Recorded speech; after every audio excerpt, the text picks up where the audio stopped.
Hello everyone, आप लोगों का फिर से एक बार स्वागत है। आज हम देखने वाले हैं हायर एजुकेशन सिस्टम में हमारा सेकंड वीडियो लेक्चर है। इससे भी पहले मैंने एक वीडियो लेक्चर अपलोड कर दिया है हायर एजुकेशन सिस्टम में, जिसमें मैंने बताया है कि शिक्षा जो प्राचीन शिक्षा था उसका इंट्रोडक्शन पार्ट को हमने देखा है ना। शिक्षा व्यवस्था कैसी थी, शिक्षा के मुख्य उद्देश्य क्या थे, उस टाइम कौन कौन से वेद के बारे में हमने देखा है, वैदिक युग जिसको बोलते हैं तो क्यों वैदिक युग बोला जा रहा है, और शिक्षा के कुछ उद्देश्य को भी हम लोगों ने देख लिया था।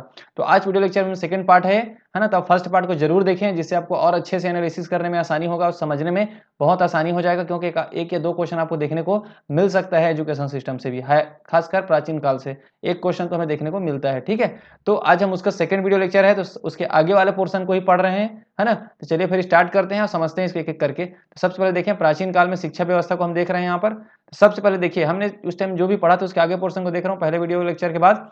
शिक्षा का पाठ्यक्रम, उस टाइम एजुकेशन का कोर्सेज क्या होता है, जैसे अभी कोर्सेज होता है बीएससी, एमएससी या फिर बीए, बीकॉम, एमकॉम, इस टाइप से कोर्सेज होता था। तो उस टाइम क्या कोर्सेज होते थे प्राचीन काल में शिक्षा को लेकर के, एजुकेशन कोर्स को लेकर के। ठीक है, देख लेते हैं। तो देखिए, ऋग्वैदिक अथवा पूर्व वैदिक काल, मैं पहले ही बोला था ऋग्वेद को ही पूर्व वैदिक बोला गया है ना। जो मैंने बताया था कि 1500 ईसा पूर्व से लेकर के 1000 ईसा पूर्व के बीच में जो ग्रंथों की रचना हुई, इसको प्रारंभिक वेद या फिर ऋग्वेद काल भी कहा गया है। तो शिक्षा का मुख्य पाठ्यक्रम वैदिक साहित्य का अध्ययन करना ही था। सबसे पहले ऋग्वेद के समय और पूर्व वैदिक काल के समय सबसे पहला मेन मोटिव क्या होता था, मेन उद्देश्य क्या होता था, वैदिक साहित्य को समझना, मतलब वेदों को ही समझना मेन अध्ययन होता था। पवित्र वैदिक ऋचाओं के अतिरिक्त इतिहास, पुराण, गाथाएं, खगोल विद्या, ज्यामिति, छंद शास्त्र आदि का भी अध्ययन कराया जाता था। ये थोड़ा ऋग्वेद के समय का है ना, थोड़ा आगे, थोड़ा पीछे आगे आएंगे। तो वैदिक साहित्य के अध्ययन भी 9-10 वर्ष की अवस्था में प्रारंभ होता था। यही उपनयन का भी समय था। उपनयन मतलब मैंने बताया था दीक्षा होता है, जो हम दीक्षा देते हैं गुरुओं को, है ना। तो उत्तर वैदिक, एक वैदिक साहित्य में बोला ना, पूर्व वैदिक और उत्तर वैदिक, मतलब जो भी वैदिक काल है, वैदिक काल मतलब जहां पर वेदों की रचना हुई, उसको दो भाग में बांटा गया है। पूर्व वैदिक काल जिसमें आपको मिलेगा ऋग्वेद के समय, और उत्तर वैदिक काल में बाकी वेद है ना उसकी रचनाएं मिलती है ना। तो उत्तर वैदिक युग में ब्राह्मण ग्रंथ लिखे गए। अब देखो, ब्राह्मण ग्रंथ मतलब जो ऋग्वेद जो वेद है ना, उनको समझाने के लिए आसान शब्दों में छोटे छोटे बुक्स के फॉर्म में आपको ब्राह्मण ग्रंथ लिखा गया। ब्राह्मणों के द्वारा लिखा गया ग्रंथ मतलब ब्राह्मण ग्रंथ। और किसके बारे में लिखा गया, तो उन्हीं ऋग्वेद, अलग अलग जो वेद है, 4 वेद है, मेन मेन क्या है, 4 वेद है। तो इन 4 वेदों को सब तो समझ पाते नहीं थे, है ना। आम नॉर्मल लोग नहीं समझ पाते थे, उसके लिए विद्वान होना पड़ता था। तो जो जो कोई भी विद्वान बन जाते थे, जो कोई समझ जाते थे, उसको क्या करते थे, लोगों तक सही और आसानी से पहुंचाने के लिए अलग अलग ग्रंथ लिखते थे। इसमें से एक ब्राह्मण ग्रंथ है। तो उत्तर वैदिक काल में, मतलब ऋग वैदिक काल के बाद ब्राह्मण ग्रंथ लिखे गए तथा शिक्षा के विषय बन गए। फिर उसको क्या किया, हम मेन वेदों को पढ़ना छोड़ के हम उन ब्राह्मण ग्रंथ या उपनिषद या फिर सूत्रों को हम पढ़ने में ध्यान देने लगे, क्योंकि ये थोड़ा आसान था उन लोगों से पढ़ना। उन वेद को पढ़ने में बहुत टफ होता था, बहुत कठिन जाती थी, है ना, कठिनाइयां होती थी। तो उसके लिए हमने क्या किया, उपनिषद वेद लिख दिया। यहाँ अगर हम सिंपल वर्ड में सोचे तो मान लीजिए ऋग्वेद है, ये है ना, ऋग्वेद है, तो इसको समझने के लिए हमने क्या किया, 2-3 चीज रचना कर दिए। जैसे ब्राह्मण ग्रंथ हो गया, अभी हमने देखा। अब इसी को उपनिषद भी इसके छोटे छोटे पार्ट्स में बना दिए। उपनिषद किसी में गद्य संग्रह था, किसी में पद्य संग्रह था, किसी में सूत्र थे तो सूत्र कर दिए गए। तो इन सब चीजों को अब पढ़ना आसान हो गया ना लोगों के द्वारा, अलग अलग। तो यही चीज है। तो पहले पूर्व वैदिक काल में, ऋग्वेद के काल में ग्रंथ वेदों को पढ़ा जाता था। उत्तर वैदिक काल में उससे बने जो ब्राह्मण उपनिषद सूत्रों को पढ़ा, यहाँ पे लिखा गया है ना। फिर वैदिक साहित्य के अध्ययन को सरल बनाने के लिए निमित्त 6 वेदांगों की रचना की, मतलब वैदिक काल के बाद क्या किस पे फोकस किया गया, फिर शिक्षा, कल्प मतलब जो आपके स्किल, व्याकरण पे फोकस किए गए, निरुक्त पे, छंद और ज्योतिष।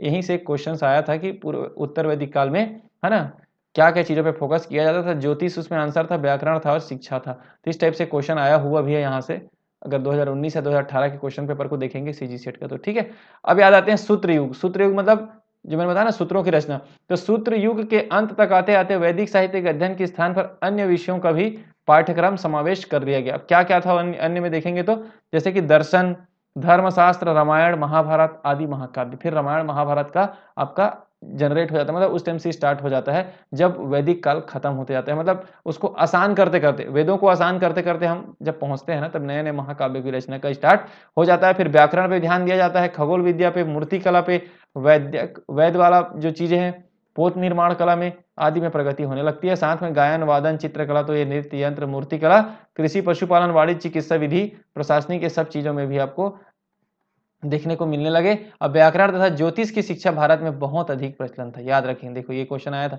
व्याकरण और ज्योतिष, ये शिक्षा का बहुत बड़ा महत्व था। पूरे विदेशों में भी इस चीज़ों को माना जाता था। अदर देश वाले भी यहाँ सीखने के लिए आते थे व्याकरण और ज्योतिष शिक्षा को, ठीक है। अब देख लेते हैं मुख्य शिक्षा के प्रकार। अब देखिए, हमने समझ लिया शिक्षा के मुख्य उद्देश्य देख लिए, क्या कोर्सेज चलते थे देख लिए, है ना। अब हम आते हैं शिक्षक कैसे होते थे, उस टाइम शिक्षक को क्या बोला जाता था, उनका मेन काम क्या था। तो मुख्य प्रकार के शिक्षक देखेंगे हम, टीचर्स देखेंगे। सबसे पहले आचार्य। तो विद्यार्थियों से बिना शुल्क प्राप्त किए वेदों पढ़ाने वाला एक शिक्षक को क्या बोलते थे, आचार्य। कोई शुल्क नहीं लेता था वो। उसके बाद आता है उपाध्याय। तो अपनी आजीविका कमाने के लिए और केवल वेद या वेदांगों के एक भाग को पढ़ाने वाला शिक्षक, जो थोड़ा बहुत पैसा लेते थे आजीविका चलाने के लिए भी बोल रहे हैं ना। और किसको पढ़ाते थे वो, वेद या वेदांगों के एक भाग। देखो, वेद है और वेद से और बहुत कुछ बनता है, वो कहलाता है वेदांग, मतलब वेदों के अंग। क्या बनाता है, वेदों के अंग, मतलब वेदों से जो बना, वेदों के अंग को क्या बोलेंगे, वेदांगों को। एक चैप्टर को पढ़ाने के लिए पैसा लेते थे, उसको बोलते थे उपाध्याय। चरक बोलते थे। ये सब टीचरों के ना अलग अलग टीचर हैं, है ना, सबका नाम अलग अलग है, बट सबका काम क्या है, टीचर ही है। जो चरक होते थे, कुछ शिक्षार्थी उच्च ज्ञान को प्राप्त करने के लिए भारत जैसे राष्ट्र का दौरा करते। देखिए चरक क्या, चरक कौन लोग होते थे, तो जो भी शिक्षार्थी जो शिक्षा लेने के लिए उच्च ज्ञान मतलब हायर एजुकेशन प्राप्त करने के लिए भारत का दौरा करते थे ना, जैसे शतपथ ब्राह्मण द्वारा, ऐसे विद्वानों को विद्यार्थियों के लिए ज्ञान के संभावित स्रोत के रूप में माना जाता था। हेनसांग ने इस प्रकार से ज्ञान प्राप्त किया है। तो जो बाहर से लोग आते थे भारत की जो वेदों का अध्ययन करने के लिए, उनको जो पढ़ाते थे उनको बोलते थे चरक। जैसे हेनसांग जो चीनी यात्री है, वो भी इसी के थ्रू, इसी में ही पढ़ा है, मतलब चरक शिक्षकों के द्वारा ही पढ़ा है, जिसमें शतपथ ब्राह्मण द्वारा, शतपथ ब्राह्मण जो लिखा ना, ये भी एक क्या है, ब्राह्मण लिखा, मतलब ये उस वेदों का बना हुआ है किताब है, ठीक है। आते हैं गुरु। शिक्षा प्रदान करने और अपने परिवार का पालन पोषण करने गृहस्थ जीवन जीते थे, मतलब ये लोग फुल्ली क्या बोला जाए, बिजनेस करते थे। बिजनेस तो नहीं बोलेंगे, है ना, अपने परिवार के लिए गृहस्थ जीवन जीने के लिए जो यूज करते उसको बोलते थे गुरु। जैसे उपाध्याय में क्या है, अपनी आजीविका के लिए, मतलब बहुत कम अमाउंट पैसा लेते थे जिससे आजीविका चल जाए। लेकिन गुरु थोड़ा सा पालन पोषण सब चीज वे में, मतलब एक टाइप से अभी के टीचर के जैसे ही समझ ले गुरु, है ना। उसके बाद है यूजन सातिका या सृजन सातिका था ये, ऐसा कुछ करके है। वे अपने प्रवचनों के लिए प्रसिद्ध थे। विद्यार्थी दूर दूर से उनके शिक्षा लेने के लिए आते, ये प्रवचन देते थे, जा जाकर अलग अलग जगह प्रवचन देते थे, या फिर विद्यार्थी लोग भी दूर दूर से आकर उनके पास सुनते थे, प्रवचन लेते थे, इस टाइप की शिक्षा देने वाले। फिर होते थे सीखा, बोलते थे नृत्य जैसी कलाओं में निर्देश। तो जो नृत्य सिखाते थे, जो अभी कोरियोग्राफर बोलेंगे, है ना, उसको क्या बोला जाता था, सीखा बोला जाता था। तो ये हो गया मुख्य प्रकार के शिक्षक के बारे में, कि कुछ कुछ अगर आ जाता है कि इसमें ये शिक्षक होते थे, कुछ भी इससे क्वेश्चन पूछा आता है कि शिक्षकों के प्रकार कौन कौन से हैं इसमें, तो आप आसानी से बना पाएंगे। एक रफली आप पढ़ भी लेंगे इस बार ना, ये सब स्लाइड्स को ना, जिसको मैं पीडीएफ भी शेयर कर दूंगा टेलीग्राम ग्रुप में, तो आपको बहुत आसानी से समझ में आ जाएगा, ठीक है। आप टेलीग्राम ग्रुप में जुड़ जाइए, है ना, वहां पर हर एक अपडेट आपको मिलेगी एग्जाम से रिलेटेड।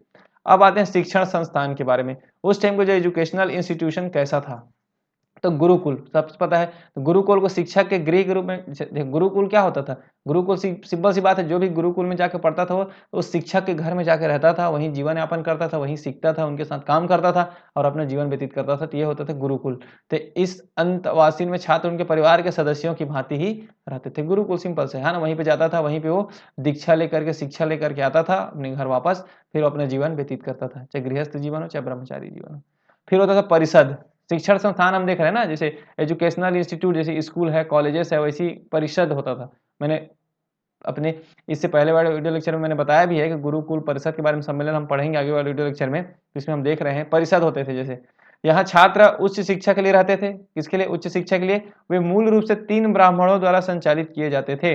इनके द्वारा 3 ब्राह्मणों के द्वारा संचालित किया जाता था। धीरे धीरे उनकी संख्या बढ़ती गई, यहाँ तक कि एक परिषद में 20 ब्राह्मण सम्मिलित होने लगे। तो एक परिषद मतलब एक समझ लीजिए आप, एक कॉलेज होने लगा धीरे धीरे, है ना। एक छोटा देखे होंगे, छोटा सा कोचिंग कोई खोलता है, फिर उसको बड़ा करते करते उसको क्या बना देते, एक दिन स्कूल कॉलेज बनाते बनाते एक विश्वविद्यालय भी बना देगा, है ना। होता भी है प्राइवेट कॉलेज, आप देखे होंगे।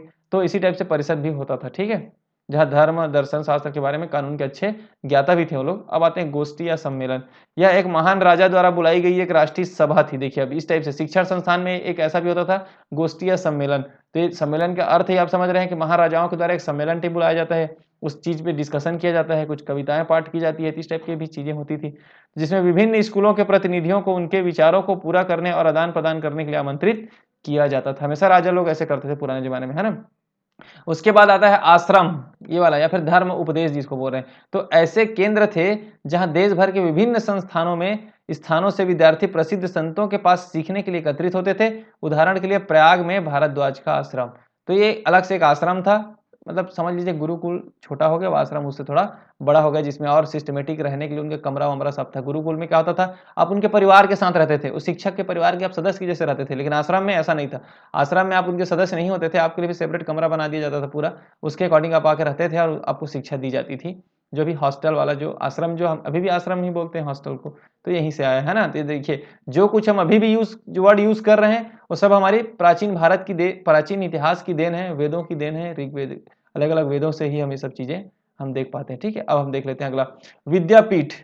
विद्यापीठ जिसको बोलते हैं, यह महान आचार्यों द्वारा शुरू किए गए आध्यात्मिक पहलुओं के लिए एक शैक्षणिक संस्थान थी। किनके द्वारा लिखे, आचार्य और आध्यात्मिक पहलुओं, मतलब यहाँ पर आपको आध्यात्मिक ज्ञान पे ज्यादा फोकस किया जाता था, है ना। शंकराचार्य ने जैसे श्रृंगेरी, कांची, द्वारका, पुरी, बद्री में ऐसे संस्थान स्थापित किए गए। शंकराचार्य को हमेशा जानते हैं शंकराचार्य विद्यापीठ के रूप में। तो विद्यापीठ में आपको मेनली किस पे फोकस किया जाता था, तो आध्यात्मिक ज्ञान को लेकर के आपको ध्यान दिया जाता था। इस टाइप से संस्थान थे विद्यापीठ।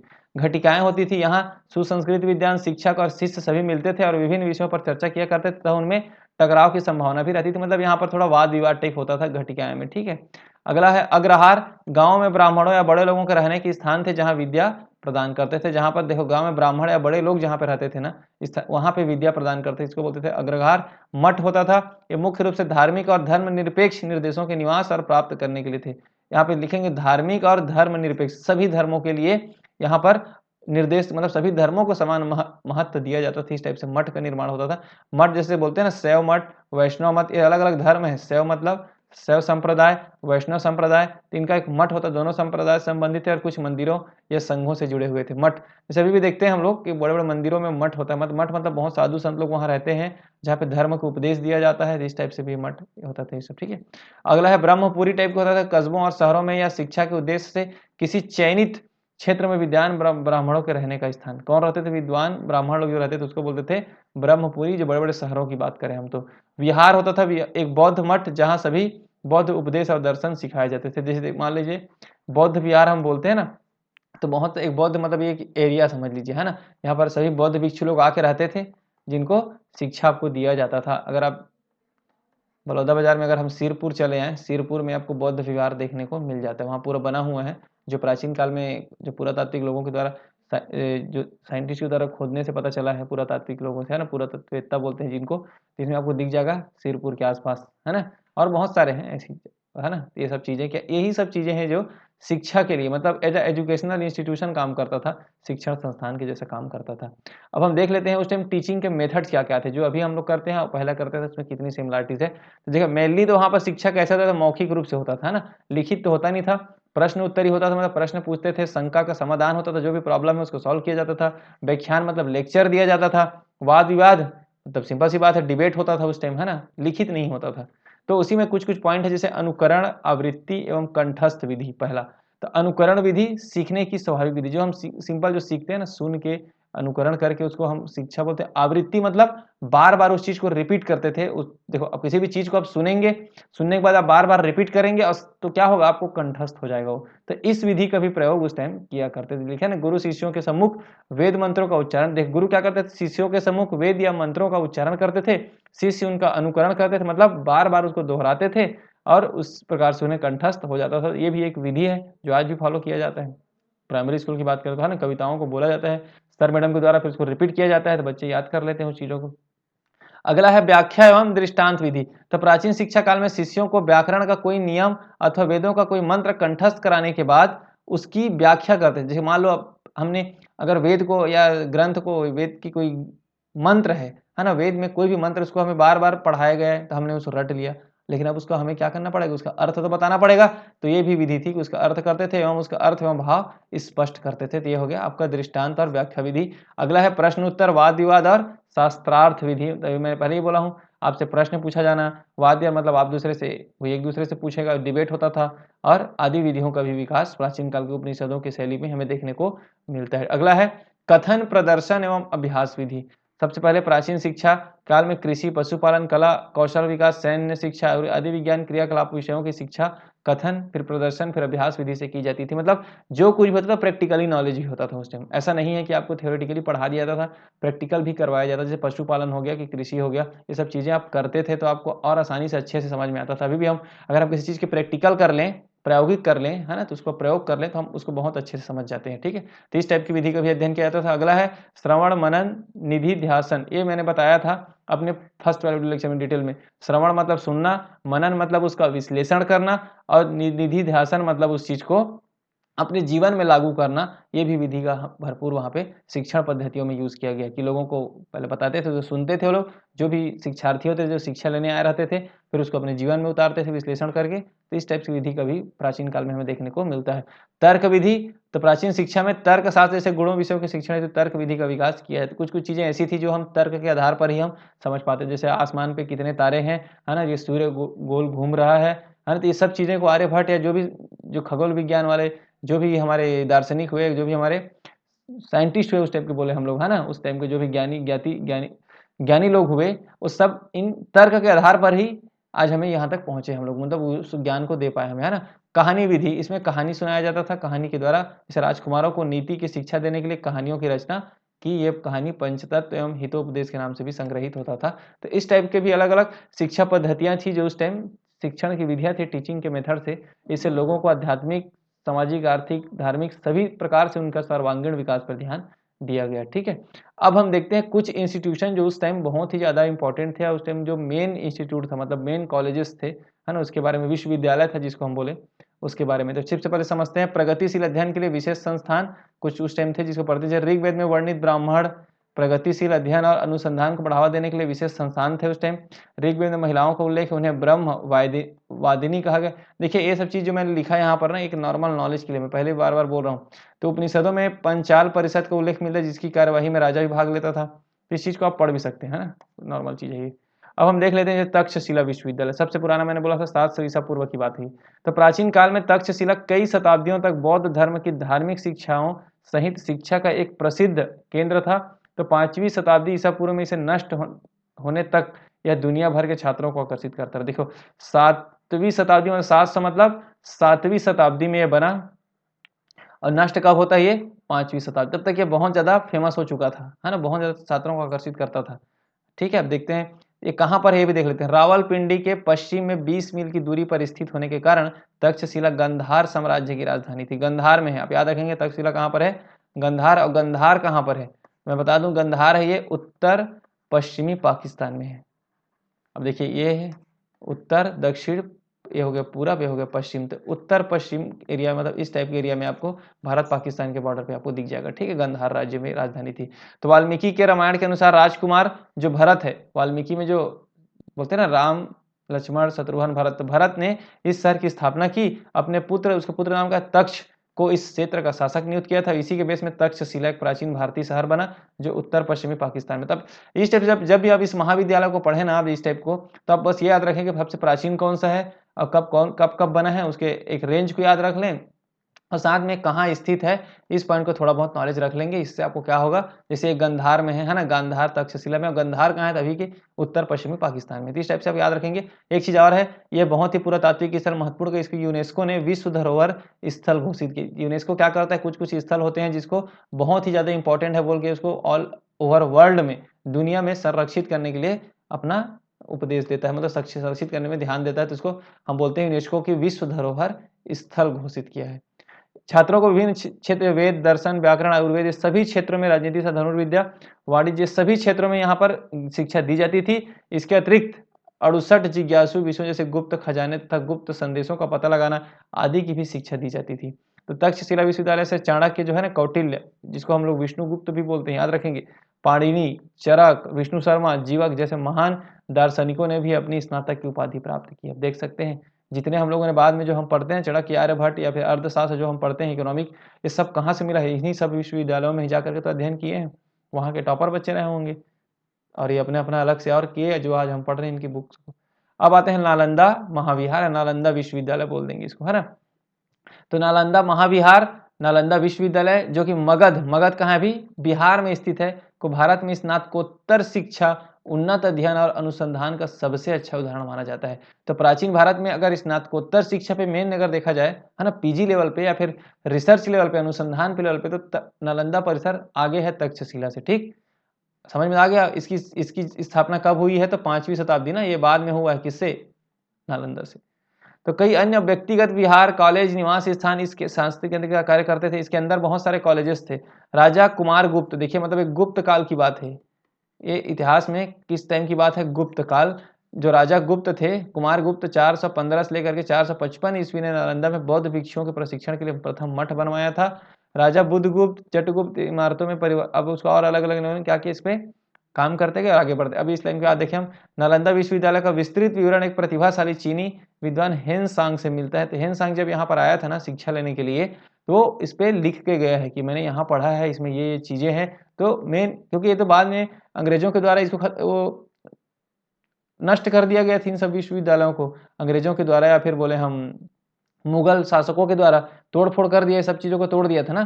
तो हम किसमें ये सब चीज़ जान पाए कि ऐसा-ऐसा था? तो इन्हीं चीनी यात्रियों के यात्रा वृत्तांत के दौरान उन्होंने अपने जो लिखा है जो चीज़ें बुक में, उसी से हम एनालिसिस कर पाते हैं, ठीक है? जो राजा देखिए चीनी यात्री हेनसांग आए थे, जो राजा हर्षवर्धन के शासनकाल के दौरान अपनी पढ़ाई के लिए विश्वविद्यालय आया और यहाँ 5 साल तक छात्र।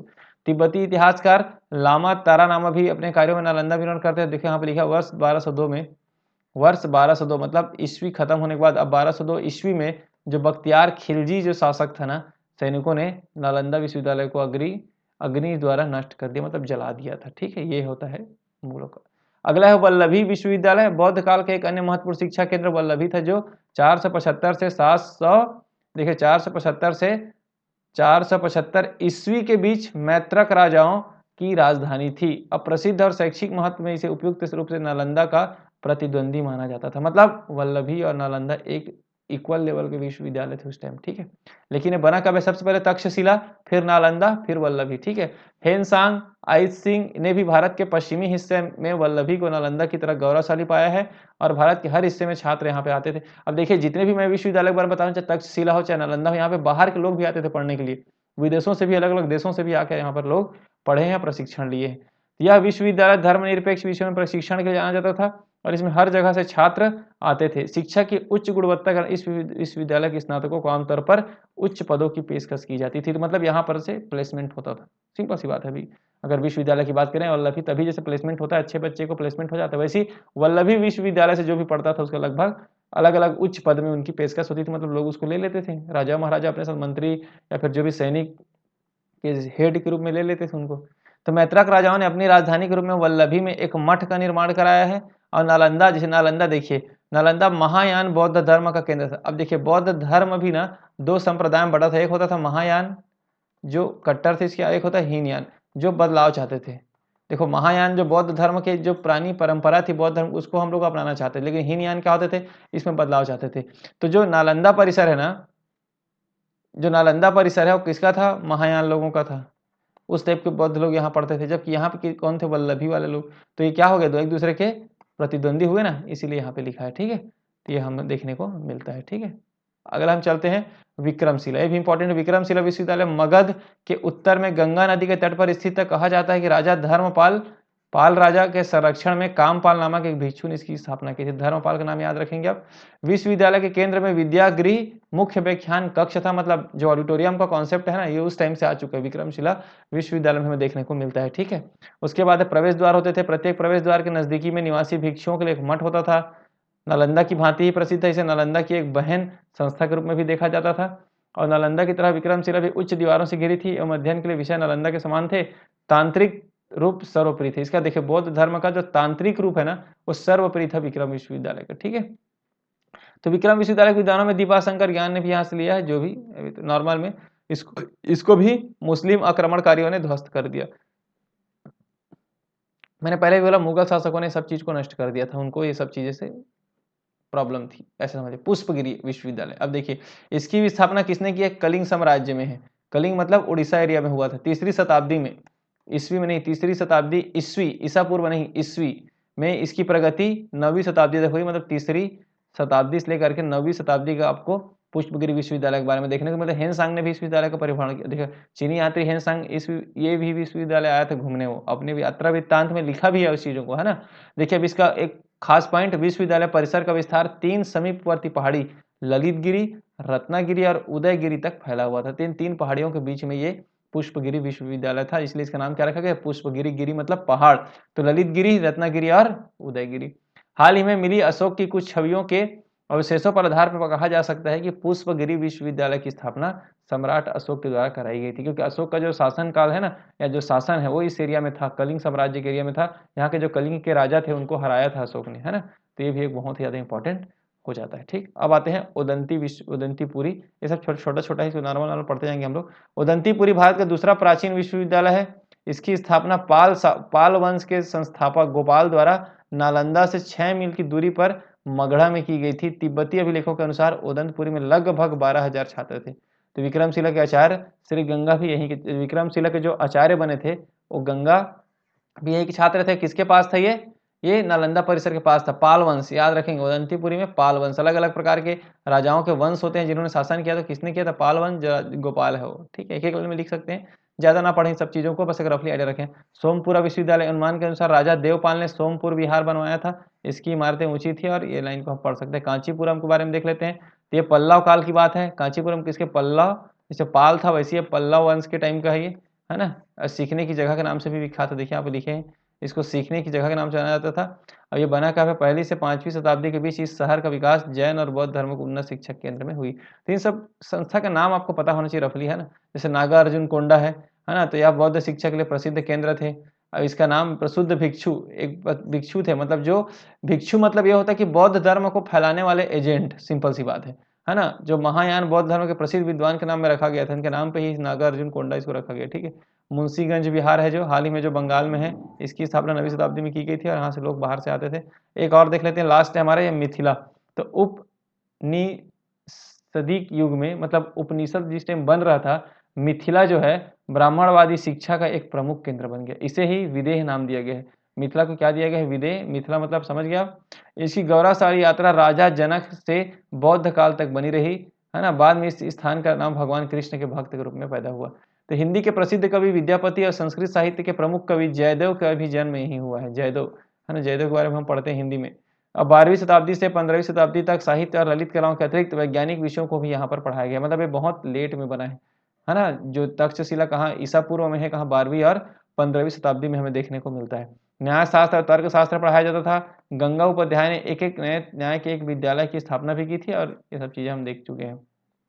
तो ये सब विश्वविद्यालय हैं। इन सब विश्वविद्यालय के बारे में आप क्या करें, कहाँ पर है? मेनली 3-4 है जो ऊपर के, विक्रमशिला हो गया, पुष्पगिरी हो गया, और आपका ये वल्लभी, नालंदा और तक्षशिला। इनसे क्वेश्चन आ सकता है आपको रफली, है ना। और लेकिन एक लाइन में हम ये भी पता रहना चाहिए हमें कि ये सब उदंतीपुरी, ये सब भी क्या है? विश्वविद्यालय है। नागार्जुनकोंडा, कांचीपुरम, जो भी, इन सब चीज़ों को भी आपको नॉर्मली याद होना चाहिए, और इससे क्वेश्चन अगर आता है तो आपसे बनना चाहिए, है ना। तो ये मैंने खत्म कर दिया प्राचीन काल में जो शिक्षा प्रणाली था, है। इसको पूरा डिटेल में मैंने समझा दिया है। कुछ कुछ मेन पॉइंट्स को मैंने लिखा है। आपको क्या करना है? नोट्स ले लेना है, एक बार पढ़ के जाना है।